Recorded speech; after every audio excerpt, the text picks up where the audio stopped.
From the Gospel according to John, chapter 2, verses 13 to 22.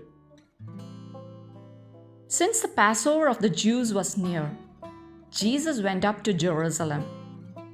He found in the temple area those who sold oxen, sheep and doves, as well as the money changers seated there. He made a whip out of cords and drove them all out of the temple area with the sheep and oxen, and spilled the coins of the money changers and overturned their tables. And to those who sold doves he said, "Take these out of here and stop making my Father's house a marketplace." His disciples recalled the words of Scripture, "Zeal for your house will consume me." At this, the Jews answered and said to him, "What sign can you show us for doing this?"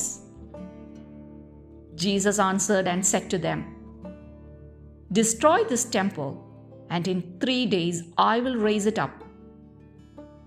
The Jews said, "This temple has been under construction for 46 years, and you will raise it up in 3 days?" But he was speaking about the temple of his body. Therefore, when he was raised from the dead, his disciples remembered that he had said this, and they came to believe the Scripture and the word Jesus had spoken. Words of the Holy Father. Today's Gospel presents the episode of the expulsion of the merchants from the temple. Jesus made a whip of cords. He drove them all, with the sheep and oxen, out of the temple, the money, everything. Such a gesture gave rise to strong impressions in the people and in the disciples.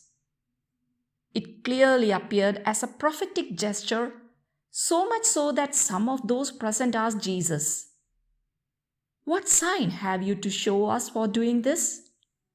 Who are you to do these things? Show us a sign that you have authority to do them." They were seeking a divine and prodigious sign that would confirm that Jesus was sent by God. In effect, this gesture of Jesus and his prophetic message are fully understood in the light of his Paschal mystery.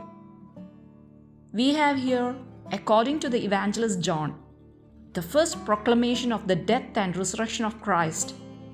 His body, destroyed on the cross by the violence of sin, will become in the resurrection the universal meeting place between God and mankind. And the risen Christ is himself the universal meeting place for everyone between God and mankind. For this reason, his humanity is the true temple where God is revealed, speaks, is encountered. And the true worshippers of God are not only the guardians of the material temple, the keepers of power and of religious knowledge, but they are those who worship God in spirit and truth. Every Eucharist that we celebrate with faith makes us grow as a living temple of the Lord, thanks to the communion with his crucified and risen body.